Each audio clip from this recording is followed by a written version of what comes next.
Students, आज अपना अगले वीडियो में 10th क्लास का अम्ल क्षार प्रमाण चल रहा है पार्ट। उसी के अंतर्गत अगला क्वेश्चन जो महत्वपूर्ण है, इसमें क्वेश्चन आता है उदासीनीकरण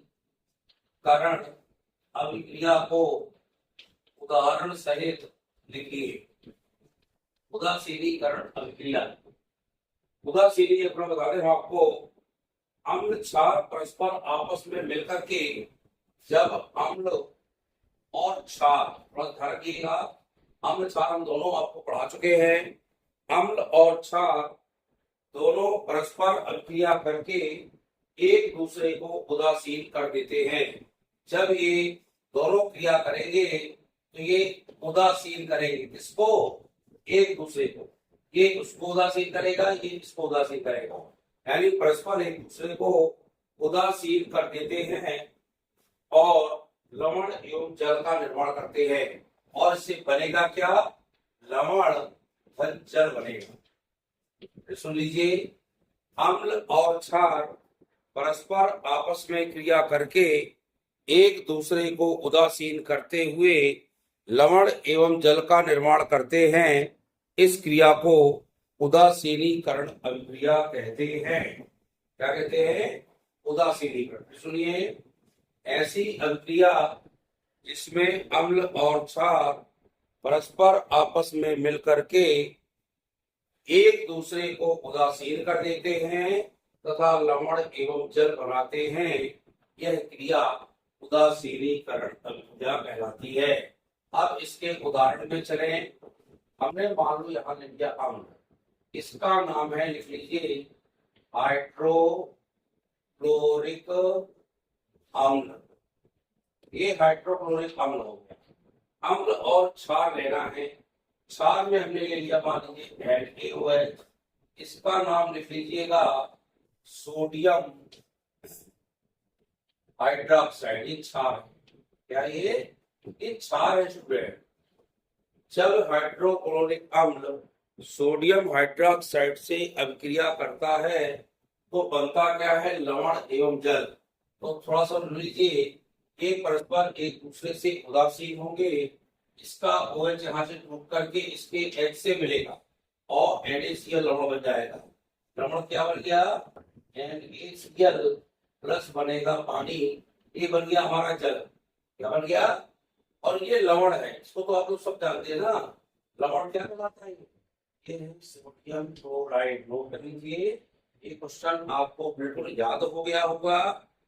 फिर सुनिए, ऐसी अभिक्रिया जिसमें अम्ल और क्षार मिल करके एक दूसरे को उदासीन कर देते हैं तथा लवण एवं जल बनाते हैं, इस क्रिया को उदासीनीकरण अभिक्रिया कहते हैं। इसके उदाहरण के रूप में आप लेते हैं, जब हाइड्रोक्लोरिक अम्ल को सोडियम हाइड्रोक्साइड से अभिकृत करते हैं तो ये परस्पर उदासीन होते हैं और लवण के रूप में सोडियम क्लोराइड बनाते हैं तथा जल बनाते हैं। ये क्रिया कौन सी कहलाएगी? ये कहलाएगी आपकी उदासीनीकरण अभिक्रिया। नोट कर लें, उदासीनीकरण अभिक्रिया इस वर्ष के लिए बहुत इंपॉर्टेंट क्वेश्चन है और इसको आप अच्छे से पढ़ लें। परीक्षा में क्वेश्चन आएगा, उदासीनीकरण अभिक्रिया किसे कहते हैं? उदाहरण सहित लिखिए। तो आपको लिखना है, जब अम्ल और क्षार आपस में क्रिया करते हैं तो ये एक दूसरे को उदासीन कर देते हैं तथा लवण एवं जल बनाते हैं। इस क्रिया को उदासीनीकरण अभिक्रिया कहते हैं। फिर लिखना उदाहरण, हाइड्रोक्लोरिक अम्ल, ये अम्ल है, जब सोडियम हाइड्रोक्साइड क्षार से क्रिया करता है तो लवण के रूप में सोडियम क्लोराइड और जल बनाता है। एक उदाहरण और दे सकते हैं आप। मान लो हमने कहा H2SO4, इसका नाम इसको कहते हैं सल्फ्यूरिक अम्ल। क्या कहते हैं? सल्फ्यूरिक अम्ल कहते हैं। सल्फ्यूरिक अम्ल जब क्रिया करता है किसी क्षार, मान लो हमने ले लिया कैल्शियम हाइड्रोक्साइड, क्या ले लिया? इसका नाम लिखिए आपको मैं नाम ना बताऊंगी सूत्रों के 59 पर पढ़ चुके हैं आप। इसका नाम है कैल्शियम हाइड्रॉक्साइड। क्योंकि Ca का दो बैलेंस होता है प्लस का, वो माइनस का एक उसका बैलेंस उसमें उसका इसमें लगता है, तो लवण एवं जल बनाएंगे। ये से टूटेगा, ये टूटेगा, टूट करके ये बनेगा कैल्शियम सल्फेट, और ये लवण, इसका नाम लिखिए कैल्शियम सल्फेट। आपको जो सरल उदाहरण एक लिखना है, बहुत सारा उदाहरण नहीं लिखना। कभी कभी क्या होता है, ये मान लो लेक्चर आ गया और कहा ये कौन सी अभिक्रिया का उदाहरण है, तो आपको लिखना पड़ेगा ये उदासीनीकरण अभिक्रिया का उदाहरण है। और यहाँ बनेगा H2O। आप थोड़ा ध्यान रखिए, यहाँ H के कितने हैं, 2 हैं, और यहाँ पर H कितने हैं, 2 हैं, तो 4 हुए ना। यदि यहाँ लगाएंगे 2 दूनी 4 हो गए, O के यहाँ 2 है, O के 2 हो गए, यानी हमें दोनों तरफ का बैलेंस भी देखना पड़ता है। यह क्रिया उदासीनीकरण अभिक्रिया कहलाती है। समझ गए होंगे सब लोग स्टूडेंट? आप निश्चित कमेंट करके मुझको बताएंगे कि हमें ये पूर्ण रूप से समझ आ गई है और हम परीक्षा में इसको आसानी से लिख सकते हैं। जब अम्ल और क्षार परस्पर क्रिया करते हैं तो ये एक दूसरे को क्रिया करके उदासीन कर देते हैं और लवण एवं जल बना देते हैं। यह क्रिया उदासीनीकरण अभिक्रिया कहलाती है। इसको आपको ध्यान रखना है और ये अच्छे से आप इसकी तैयारी कर लीजिएगा, तो आपसे ये निश्चित रूप से ये बन जाएगा। और जब ये क्वेश्चन बन जाएगा तो आपको लगेगा कि हमको कुछ ना कुछ समझ में आया है। क्लियर हो गया? अब अगला क्वेश्चन बताता हूँ मैं आपको। क्वेश्चन सबने नोट कर लिया, उदाहरण सबने नोट कर लिए। मैं लिखा उदाहरण लिख लीजिए अच्छे से। सल्फ्यूरिक अम्ल धन कैल्शियम हाइड्रोक्साइड, ये लवण बनेगा कैल्शियम सल्फेट, और ये बनेगा जल, इसको जल कहते हैं। ये नोट कर लीजिए। एक उदासीनीकरण अभिक्रिया हो गई ना। अब अगला क्वेश्चन आपको इसका पढ़ना है। जो इम्पोर्टेंट चीजें हैं वो मैं पढ़ाऊंगा और निश्चित रूप से आपसे पेपर में बनेगा। अब पढ़ना है प्लास्टर ऑफ पेरिस। ये बहुत महत्वपूर्ण है।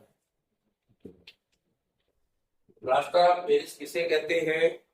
ये बनाने की विधि, इसकी बनाने की विधि लिखिए।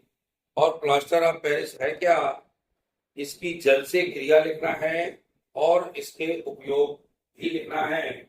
तो सबसे पहले हमें प्लास्टर ऑफ पेरिस पता होना चाहिए कि आखिरकार प्लास्टर ऑफ पेरिस है क्या। तो प्लास्टर ऑफ पेरिस जो होता है, ये बता दें आपको, इसमें कैल्शियम सल्फेट CaSO4 इंटू आधा 1/2 पानी के अणु होते हैं। ये कहलाता है प्लास्टर ऑफ पेरिस। क्या लिखोगे इसको?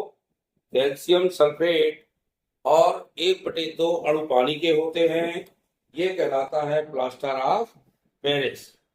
अब हम बता दें, परीक्षा में आता प्लास्टर ऑफ पेरिस की जल से अभिक्रिया को समीकरण सहित समझाइए। कि जल से क्रिया परीक्षा में आता है, जल से क्रिया, जल से क्रिया करके क्या बनाता है ये आपको देखना पड़ेगा। और इस तरह से ये क्वेश्चन आपको महत्वपूर्ण है। अब देखिए, तो बनाने के लिए भाषा बता रहा हूँ आपको। पहले तो ये लिख दिया आपने plaster of Paris CaSO4 half पानी के अणु। और जब ये जल से क्रिया करता है, जल क्या होता है? H2O। तो ये जुड़ करके ये बनाएगा CaSO4 इंटू 2H2। अब 2 बन गए, ये आपको याद करना पड़ेगा। पानी के अणु कितने बनेंगे? 2 पानी के अणु बनेंगे। तो जब यहाँ आधा पानी का अणु पहले से लगा है, तो यहाँ पर कितने बचे? आधा में 2 में आधा घटाएं तो उसका 1.5, यानी ये सही 1/2 अणु में पानी के लेना पड़ेंगे। तो ये बन जाएगा CaSO4 इंटू 2H2O, और इसको कहते हैं जिप्सम। क्या कहते हैं? जिप्सम। पहले क्या लिखा है? कैल्शियम सल्फेट के साथ आधा पानी के अणु हैं। ये आपका प्लास्टर ऑफ पेरिस है। नोट कर ले इसको। ये प्लास्टर ऑफ पेरिस, जो प्लास्टर घर उठाया था ना, प्लास्टर ऑफ पेरिस है। और जब इसकी जल से हम क्रिया कराते हैं तो जिप्सम का निर्माण होता है। इसका निर्माण होता है जिप्सम का, और जिप्सम का सूत्र होता है CaSO4 इंटू 2H2O। इसको अच्छे से।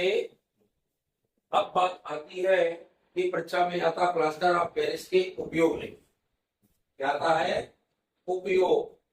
आप दो चार क्वेश्चन भी पर डे पढ़ेंगे तो पूरा विज्ञान आपसे बनने लगेगी और बहुत आपको आसानी से समझ में आ जाएगा। अब इसका उपयोग जो पहला होता है, टूटी हड्डी वगैरह होती है, टूटी हड्डी वगैरह को जोड़ने के लिए प्लास्टर ऑफ पेरिस का उपयोग किया जाता है। इसको जोड़ने के लिए टूटी हड्डी आदि को जोड़ते समय प्लास्टर चढ़ाते ना, टूटी हड्डी जोड़ते समय प्लास्टर का उपयोग करते हैं। इसका प्लास्टर का, यही आपका प्लास्टर ऑफ पेरिस है। इसको गोल करके पट्टी इसमें बांधते हैं और कुछ समय बाद वो बिल्कुल टाइट हो जाता है। आपने प्लास्टर देखा होगा बच्चों को चढ़ते किसी के, ये होता है।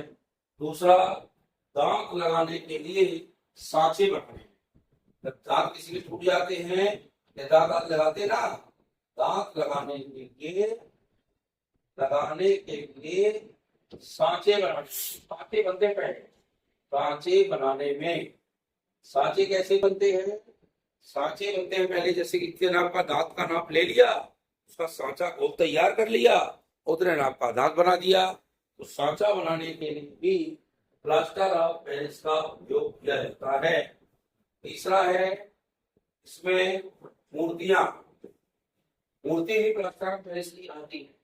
मूर्तियां, खिलौने, बच्चों के छोटे छोटे खिलौने भी आते हैं, ये भी प्लास्टर ऑफ पेरिस के ही बनते हैं। खिलौने और सजावटों के नमूने, सजावटों के नमूने बनाने के रूप में भी हम प्लास्टर ऑफ पेरिस का उपयोग करते हैं। यदि इसके उपयोग आता है तो 2 नंबर में उपयोग आएगा और 2 नंबर में इसकी जल से अभिक्रिया पूछी जाएगी, तो ये आपको लिखना है। क्या लिखोगे कि मूर्तियां, खिलौने एवं सजावटी के नमूने बनाने के इसमें काम आता है। अगला है चौथा, अग्निशमन। अग्निशमन जानते हो नहीं जानते आप? अग्निशमन, अग्निशमन होते हैं यंत्र। अग्निशमन उपकरण बनाने में, उपकरण अग्निशामक यंत्र हैं जो आग बुझाने के काम में आते हैं ना। अग्निशमन बनाने में और जो वायुरोधी उपकरण कुछ बनते हैं, वायुरोधी उपकरण जिसके अंदर वायु नहीं होती, वायुरोधी उपकरण बनाने में भी आपका प्लास्टर ऑफ पेरिस का उपयोग किया जाता है। तो प्लास्टर ऑफ पेरिस उपयोग हो गए। प्लास्टर ऑफ पेरिस आपको पूछेगा क्या है, तो आप लिखेंगे कैल्शियम सल्फेट के साथ आधा पानी के जोड़ करके प्लास्टर ऑफ पेरिस का निर्माण होता है, जिसका सूत्र CaSO4 इंटू आधा H2O होता है। जब प्लास्टर ऑफ पेरिस की जल से क्रिया कराते हैं तो जल से क्रिया कराने पर जिप्सम प्राप्त होता है और जिप्सम का सूत्र होता है CaSO4 इंटू 2H2O। 2H2O जुड़ गया, ये जिप्सम कहलाएगा। अब इसके उपयोग की बात करें तो टूटी हड्डी को जोड़ने समय तो प्लास्टर चढ़ाया जाता है, वो प्लास्टर ऑफ पेरिस का होता है। दांत लगाने के लिए सांचे बनाए जाते हैं, उसमें भी प्लास्टर ऑफ पेरिस का उपयोग होता है। मूर्तियां, खिलौने और सजावट के नमूने जो बनते हैं उसमें भी प्लास्टर ऑफ पेरिस का उपयोग किया जाता है। इसी प्रकार से मूर्तियां हो गए, अग्निशामक जो यंत्र बनाए जाते हैं उसमें भी प्लास्टर ऑफ पेरिस का उपयोग होता है। वायुरोधी कुछ उपकरण बनते हैं उसमें भी प्लास्टर ऑफ पेरिस का उपयोग होता है। इस प्रकार से ये हमारे जो प्लास्टर ऑफ पेरिस था वो आपने इसको सीखा। तो प्लास्टर ऑफ पेरिस को एक क्वेश्चन आता है, ये क्या है, इसका सूत्र लिखिए एवं इसके उपयोग लिखिए। कभी कभी आता है प्लास्टर ऑफ पेरिस की जल से अभिक्रिया का समीकरण लिखिए और उसको उदाहरण सहित समझाइए या उदाहरण सहित ये भी आपको लिखना है।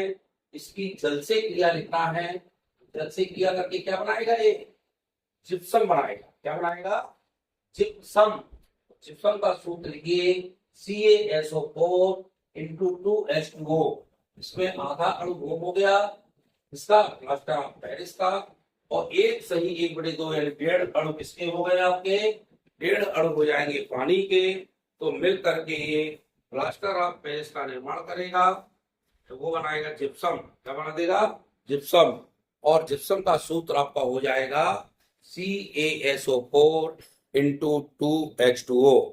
इस तरह से वीडियो को लाइक शेयर करिए और चैनल को सब्सक्राइब कीजिए। बहुत बहुत धन्यवाद।